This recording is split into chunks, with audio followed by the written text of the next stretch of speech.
I feel like there was some really amazing progress that I saw throughout OTAs and training camp, and that people got to see in Hard Knocks, the way that we cared about each other, the culture that was being created, the chemistry that was being created, and the practice habits as well. And when you're winning, I was joking with one of my buddies in the locker room the other day, when you're winning, everything gets glossed over. And and Jeff knows, and anybody who's played knows, it can be a blessing and a curse, because the little things aren't big things, and a lot of things get kind of swept under the rug. What that can lead to sometimes is some habits starting to form over the years. But it usually takes a long time for that to happen. When you're losing, every little thing becomes a huge thing. The tiniest little thing, and the media is doing their job, and a lot of times that job is to divide and to get a quote and a comment that is going to draw people to it. When a lot of times it can also be very divisive. There can be clips taken out of context, and the guy saying, "What did he say about this?" or "Who said that about what?" And just the littlest things can become, things that can really divide a locker room. So that's kind of what we've been dealing with. I think the last few weeks, especially after things were 4-3, looking like we were starting to turn the corner, and then obviously we've lost 5 in a row, and it's been a rough stretch. But this next 5 weeks will be fascinating, because as we're not mathematically out, it'll be interesting. Oh, that's a big piece of information for you, from what I've been told, journalism.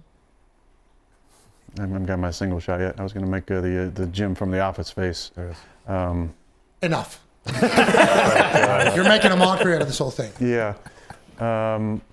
Next 5 weeks. It'll be interesting to see how guys respond, because we've had adversity. We've seen how guys deal with adversity. Who's going to finish the season as a professional? Who's going to do it, buy into this thing, and keep doing it together, and put good ball on tape, and take pride in their performance. Because I've been on a couple teams where down the stretch it's been rough. In my first year in the league, we were 4-12. And my first year starting, we lost 5 out of 6 down the stretch, I believe, after we were 5-5. And so I've seen what it looks like at times when things are going not great, and it really reveals the character, in those adverse moments. So I'll be interested to see if guys stick together and we hold this thing together, because there'll be a lot of interesting decisions moving forward. Well, I'll be interested to see it, and I can't thank you enough for taking the time to sit down. Can we go back over there and have fun now? Yeah, let's take a tour. Hey, what do you think of this? What do you think of this here? What do you think about this from Mike Green? Oh, you can't hear me. Shit here. Yeah. Oh, speaking of. Yeah, can you give me a link back up? I got some Adidas on. We're back in Adidas. Whoa. Yeah. Because remember, he was wearing those moon shoes. Yeah, the Robert De Niro. The Robert De Niro's. From The Irishman. You were walking like that. You got a pretty good little stride right now. 12 weeks tomorrow. What do you think of that? It's unsigned, so it's kind of strange, honestly. Oh. Jeez, Greeny. 6 to midnight. There was a conversation about that yesterday. Oh, Greeny was afraid to ask you. Yeah, Greeny was asking me if I should ask you or if he'll ask you. Didn't really know the ins and outs. Who's got the most makeup on right now? Nobody. Nobody? All declined. Come on. Nice. Do you? No. We're real shot. Oh, you got makeup on. Do I have a single shot here or not? Yeah, definitely. Okay. 2. You need to stop with the single shots. All right, we're sick of this shit. I see your what? Been a pro. It's beautiful. Hey, Is that your watch? Is that Zenith? This is not the new one, but this is the Zenith, of course. Yes. They're your people. Thank you. Let me shout out Zenith. Can I shout out Huga a little bit too? Who? Like that. It's it's a Danish concept that means cherish the little things. Oh yeah, you did this before. We did this thing before. Shout out. What's it called? Huega? Shot right here. What? Nope. You got 2. You got 2 over 3. here. 3 now. Okay. 3 is me. Oh, you got a lot of single shots. What's it called? Huga? Huga. What's that? Huga. Shout out to Huga. Shout out. We're all about Huga. And speaking of, Connor has a question for you. Yeah, Aaron, and we are all about Huga, and there were some, how do I say this, WikiLeaks today, but I'm not going to bring that up just because maybe another time. Yeah, there's some good ones out there. Yeah, you mentioned the culture. When you come in, you're the most experienced guy by a lot in the Jets, especially when you're thinking about like playoffs. What did you add to the culture? Because obviously that was a huge thing for them in the previous years that maybe hadn't been established per se yet. And how do you see it now as opposed to when you first got there? Well, I think because of what I've accomplished and how long I've been around, I think there's an instant clout that I come in with. Yeah. It allows me to I'd my say. voice to A carry little bit. Yeah. Yeah, I'm thinking it does. Couple MVPs. my voice carries a little bit of a stronger tone, I think, from the start when you walk in there, and guys respect what I've done in the league, so I have a platform to kind of speak into certain things. I tried to in the beginning to just kind of be an observer, to be a consultant, to kind of take the experience I've had from 18 years in a great organization and see, what I like about what we're doing, what maybe we can adjust a little bit, and where I fit in. How I can use my voice to get this thing steered in the direction that we want it to. I felt like there was a lot of leadership. I just think I didn't know when I got to the team, like who the guys were, who the leaders were. I think we have a lot of great leadership, especially on defense. If you look at what C.J. Mosley has done his career and the way that he leads, and does it kind of like a Julius Peppers, who should be in the Hall of Fame. Just want to give him a I put him in there. Put him in the Hall of Fame. Absolutely. Guy could windmill dunk still if he had to. But the thing that I think is interesting about both those guys is don't mess with those dudes. Like those dudes, the silent assassins, man. Yeah. Like JP never said a whole lot, but if you ever got into him, and we played him in Chicago one year, and the whole plan was the first 4 plays we're going to chip him. We're going to chip him outside, then we're going to cut him, and then we're going to send 2 guys at him. And we had this one play where we were in goal line personnel, on the minus 40, and the whole thing was we're going to have a guy outside, and he's going to come down and crack the shit out of JP, and we're going to toss, right? So he was going to motion to whatever side he was on. So JP starts on this side. He sees the guy motion down. He runs to the other side. We motion the guy across. He comes down again. JP goes the other side. Call timeout. And I was like, I went over. I said, why the hell are we pissing off the biggest bad on the team now? And CJ's like that as well. Awesome leader. But I've seen a lot of guys grow and step up. Obviously, we're playing a few more young guys at this point in the season, which has been fun to see their development. The offensive line has gone through a lot of turmoil. If you look at the 5 that started the season, Connor McGovern's out for the season. Elijah Vera Tucker's out for the season.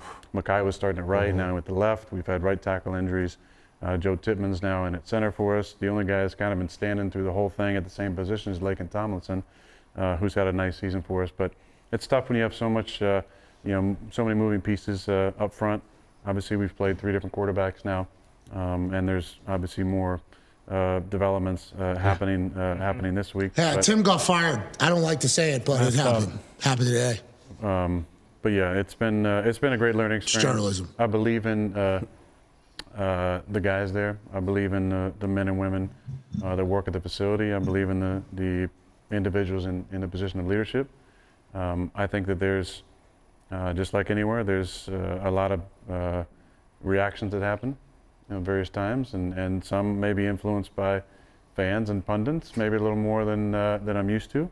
But I think it's a great opportunity for us to stick together now and to just watch and see how it all plays out and how people respond to this adversity. And it's been a wild ride, and I look forward to taking back the reins pretty soon. What you do on Sunday night? Sunday night I had a party. Oh, what was Yeah, it? I had a party in the city. What was it? For a birthday, yeah. Okay, so now that you talked about it, I saw that there was a bunch of your Jets teammates at that party. A bunch of them. You think? Or Were you know? surprised? What's that? I didn't see it. You were a big hit at the party, though. You were big. Oh, so that's where you were. You went? I thought we did okay. What? In there, You honestly. were a big hit, more than anybody, and there were some interesting people there. Well, buddy. A lot of people wanted to meet Pat. Where's Pat? I said, the only friggin' guy wearing no sleeves. Well, Shane Gillis had a T-shirt right on. over there, standing over Let's there. never forget that. Shane Gillis had a T-shirt on. And I heard after we left, there were some speeches given, and Shane Gillis did not give one. This son of a He's a bitch. professional speaker. I heard AJ brought the house down. I did hear AJ brought the hammer. I don't think that's true.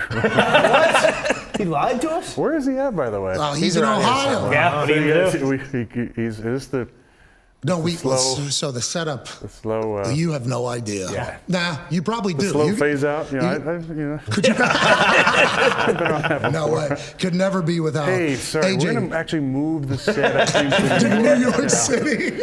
Yeah. No, we're using a truck that was driven here that is outside of this Shout particular. out to all the men and women that make the behind the scenes. Yeah. stuff. Absolutely. Especially here at this one. I mean, there's a lot of people that had no idea what our show was who have had to work it the last 2 days, and we're very, very grateful and You think thankful. they'll be excited to see, the Us trucks, gone? the Oh, yeah. trucks out of Oh, here? yeah. Oh, yeah. Oh, yeah. Should have seen him yesterday after the show. Like, Jesus Christ, thank God. One more day. Oh, my God. I actually heard So one of is them Foxy said, getting fired too, or not? Zito? no, they're all in a truck outside. Oh, hey, all right, okay, you guys are still here. But All look right. at the setup, though. It's not a real set. They're getting So, tight, huh? yeah, the amount of, listen, Aaron, now's not the time for this. We just appreciate everybody. Absolutely. Love this studio. Really appreciate it. Yesterday we couldn't hear a thing. Today they fixed it. Pretty Yeah, it's good. really nice. So it was incredible. I'm very, very That's thankful. not real. Come What on! are you talking about? That's classic conspiracy theories. shit. That's a window. Yeah, that's conspiracy theorists over here. Right, there's a Boom, boat. give me a break. Right Boom, there. two Couple of of them. Couple of them. Boom. I'm glad you said it. I've been sitting on it for 48 hours. I wasn't allowed to say it. Thank you. They're not not true. real. Yeah. That's true. not, That's nobody not true. told Tony he's No, it's not allowed to not. say that. Who knew the Cobra Cowboy and Rodgers would team up? Yeah, like that lady on the plane that said, That real. not Well, real. she's being muted. Yeah, well, actually, she. Tiffany Gomez? She's being muted. I've seen her a lot. Yeah, was gonna say, she's she's- going. And right by now. muted, I mean she's just saying like, oh yeah, I didn't really see it. Okay. Yeah, I did hear a lot of people saying they probably cloned her in Antarctica, brought her back up, and not having her do this PR run. Okay, so that's that C word he was talking about earlier, but who knows? At Exactly. this day and She's- who she's- prove it wrong. But let's She's talk a about lizard person. let's talk about the conspiracy of your birthday party. Yeah. Okay. What about it? No conspiracy here, unless people want to dive into it. A lot of Jets players there. Okay. You think about draft day with Kevin Costner. Yes. Remember that one Yeah, guy? It's important. Yeah. They were going to Yeah. draft. Nobody was at his birthday party. That's right. For you, Russell you Wilson. weren't here that long. You weren't here that long, and then you were gone for most of the season. Whenever you were talking about over there about the relationships and the culture being built, feels real still after coming back. Now that you're here full time, does it feel like exactly how it was at training camp with the boys, or what is it all like since you've come back with the It's team? different. It's different. I'm not playing, so the whole vibe is different. I mean, I think that it's been frustrating for sure to not be out there, to watch us struggle at times, to know a lot of stuff that I'm about, that what we tried to build, that just couldn't get kind of pushed into the standard practice and the just kind of the way we go about things, because it kind of goes into autopilot sometimes when you're doing the same thing over and over and over, and they're seeing me and how I go about my business. It becomes part of the routine, and without me here, it's just natural. Things fall back to what they have been before. So it's good to be back around the guys, and I love spending time with the Cool fellows. group of dudes. Yeah. All the it's a dudes great I group of met. guys. Cool group of dudes. sure.